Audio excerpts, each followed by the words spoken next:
Welcome to the Zacks Roundtable Review, a discussion of current events affecting investors as well as other topics of financial interest, featuring the analysts and editors of Zacks.com. Well, what is all of the latest unemployment and jobless claims news telling us about the economy? Our panelists are going to let you know what it's telling them, at least. Editor-at-Large Steve Reitmeister, Senior Market Analyst Charles Rotblatt, and top market technician Kevin Matris joining us all here once again for our weekly roundtable. And not the Sunday funnies either, I'll have you guys know. So what is it all telling us, Charles? We've got some better than expected unemployment news back on Friday. We've had some decent jobless claims report back on Thursday. So I'm guessing it's confirming that we're in a recovery?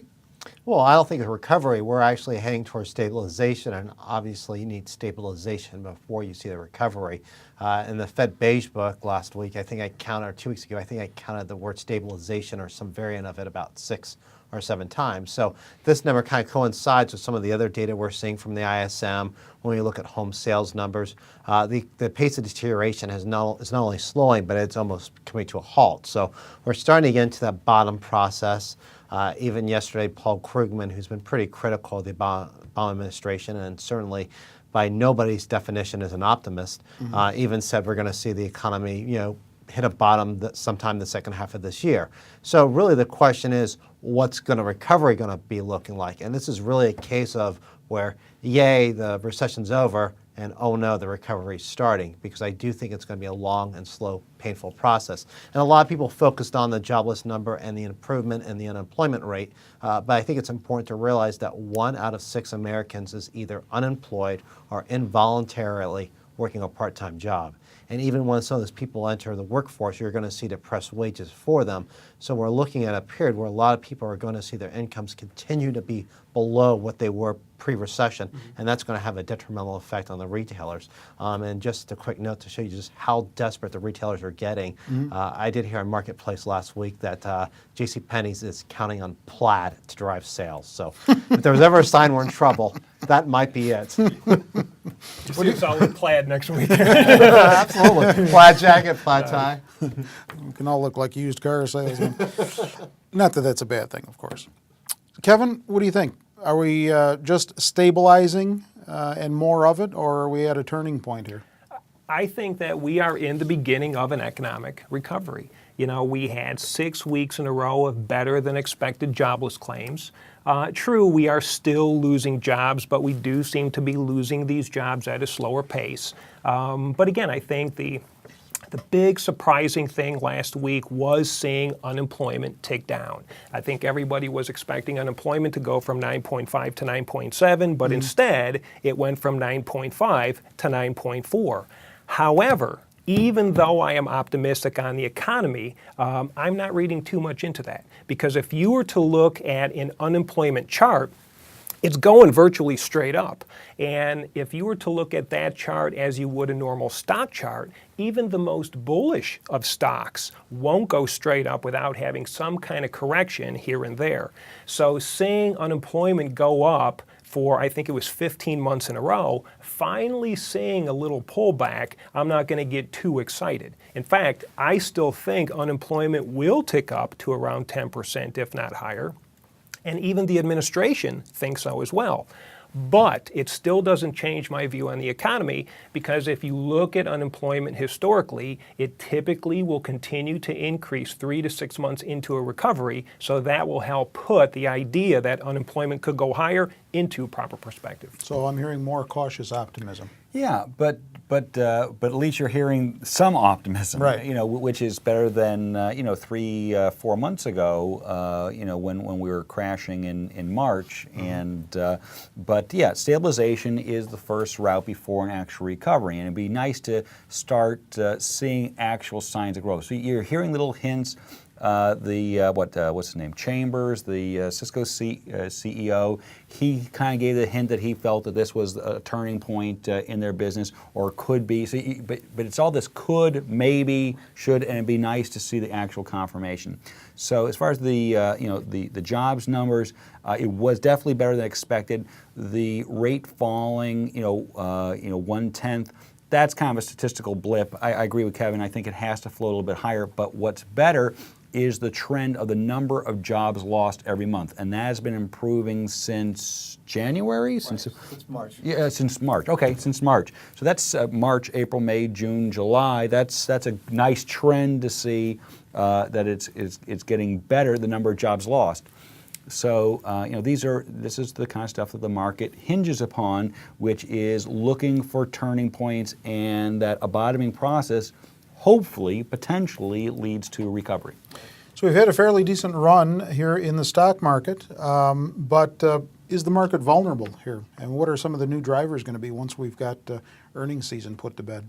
You know, I still think stocks are going to continue to track higher. I think the largest part of the move that we have seen off of these lows was simply an unwinding of the doomsday scenario that had been priced into the market. So I think now the recovery, or I should say the movement higher that we've been seeing recently, and I think the movement higher that we will continue to see, is going to start to price in real economic recovery. I think the drivers, though, you're going to be looking at stimulus kicking in the second part of this year and in 2010. That is going to spur on economic growth. That, in turn, should finally start creating jobs. That is going to increase profits for companies, and that should push stocks higher. Well, I'm already hearing that stimulus is part of the reason why we're seeing this turnaround in the economy, that it has worked. First off, if that's the case, that would be interesting, because I think only 30% of the stimulus money has worked its way into the economy. You still have the largest portion of it yet to be seen. So point. as that goes into the economy, I think it's really going to spur growth, and I think manufacturing, transportation, construction, these are going to be some of the largest benefactors. All right, Charles, where are you at with this market? You know, I think it's a combination of two things. A, I think the market's out on a limb over the short term. I think it's gone too far. It's overbought, and I think we've had a huge rally off second quarter earnings that were better than expected, but we're not seeing that result in higher forecasts for the second half of the year. But I do think analysts are also a little bit too pessimistic. We certainly saw it with a number of positive surprises for the second quarter, and I think when we look up for the full year, I do think analysts are still being too cautious and too optimistic. But I think when we look at the 2010, it's questionable, and you look at some of the programs, everybody's hailing the Cash for Clunkers program as being the biggest stimulus package. But I think, A, it's sucking away growth from 2010. Certainly some people that might have bought in 2010 are buying now. And I think when you also look at the actual number of cars being sold and actually the type of cars being sold, it's interesting because the government's saying, oh, this is so environmentally friendly. But CNN Money quoted Edmunds on Friday saying basically one of the best-selling cars is actually the Ford Escape SUV. If someone's trying to get rid of their 86 Buick because they need just a set of wheels to get around town, they're probably going to look at a Ford Focus or a Nissan Sentra, and not a Ford Escape, which is actually a more expensive vehicle, and obviously not luxury, but more expensive. So I do think we're looking at a case where we're going to have below-trend growth.